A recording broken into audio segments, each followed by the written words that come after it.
কি হুমকি ধুমকি বিভিন্ন জায়গায় কি করা হচ্ছে সাক্ষী আপনারা। টুইটার যেটাকে বলা হতো এখন এটাকে এক্স বলে।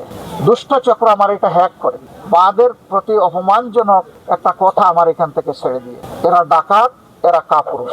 আমরা দীর্ঘদিন আমাদের অধিকার থেকে বঞ্চিত ছিলাম, মজলুম ছিলাম, সারা জাতি, শুধু জামাতে ইসলামী না, জামাত একটু বেশি ছিল, এর সাক্ষী আপনারা। কিন্তু সারা জাতিই তো আমরা মজলুম ছিলাম। সেই জুলুমের হাত থেকে এখন আমরা একটু আলোর পথ দেখছি। সেই সময়টা যদি এই ধরনের অবস্থা শুরু হয়ে যায় তাহলে আগামীর ভবিষ্যৎটা কি? যারা নিজেদের মধ্যে মারামারি করে নিজের মানুষ খুন করে আবার আমাদের লোক খুন করা শুরু করেছেন, তারা জাতিকে কি বার্তা দিচ্ছেন? তারা এই বার্তাই তো দিচ্ছেন যে আগামীতে তারা যদি কোনো কায়দায় এই জাতির নেতৃত্বে চলে আসে তাহলে এই জাতিকে তারা শান্তি দিবে না। আবার খুনের রাজনীতি, আবার ছুপ ছুপ রক্ত আর খাড়ি খাড়ি লাশ সারা বাংলাদেশ পাবে।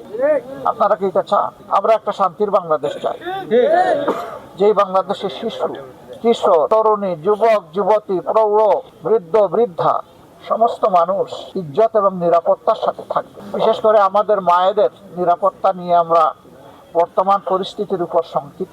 কি হুমকি ধুমকি বিভিন্ন জায়গায় কি করা হচ্ছে সাক্ষী আপনারা। এই কয়েকদিন পরে এর প্রতিবাদ করছি। গতকাল আমার টুইটার যেটাকে বলা হতো এখন এটাকে এক্স বলে। দুষ্ট চক্র আমার এটা হ্যাক করে বাদের প্রতি অপমানজনক একটা কথা আমার এখান থেকে ছেড়ে দিয়েছে। এরা ডাকাত, এরা কাপুরুষ। আমরা মায়েদের সম্মানকে উঁচু করে তুলে ধরতে চাই, আর ওরা বলে আমার মায়ের কাপড় খুলে নেবে। আমরা পরিষ্কার বলে দিচ্ছি, পুরুষ হোক নারী হোক সবার ঠিকানা ছিল মায়ের গর্ভ, ঠিকানা ছিল মায়ের বুক। এই মায়ের অসম্মান আমরা বরদাস্ত করবো না।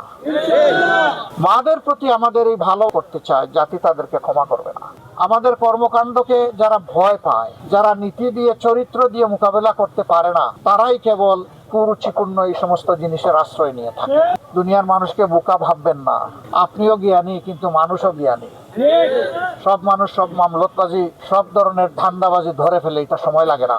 আমরা আবারও বলবো, দোয়া করেন একটা শান্তির বাংলাদেশ আপনাদেরকে সাথে নিয়ে যেন আমরা গড়তে পারি। আমাদের মা বোনদের জন্য যেন একটা নিরাপদ বাংলাদেশ উপহার দিতে পারি। যুবক যুবতীদের হাতে যেন আমরা দেশ গড়ার কারিগর হিসাবে কাজ তুলে দিতে পারি। আমাদের ভাই কারো কাছে বেকার ভাতার দরকার নাই। আমাদের যুব সমাজ তার সম্মানের একটা কাজ চায়। আমরা ওই কাজের হাত হিসেবে ইনশাল্লাহ তাদেরকে তৈরি করবো। যারা এই উপকর্ম করেছেন, আমি আল্লাহর দরবারে দোয়া করি আল্লাহ তাদেরকে হেদায়েত দান করেন। যারা মানুষ খুন করে, ওই সময় হাদিসে এসেছে আল্লাহ তাআলা তাদের দিলের উপর থেকে ঈমানকে তুলে নিয়ে যান। তারা তওবা করুক, আল্লাহ তাদেরকে হেদায়েত দিন। তারা মানুষ হোক, তারা মানুষকে সম্মান করতে শিখুক, কল্যাণের ধারার রাজনীতিতে ফিরে আসুক, পৈশাচিক অমানবিক ধারার রাজনীতি তারা পরিহার করুক। আল্লাহ আমাদের সকলকে এই তৌফিক দান করুন।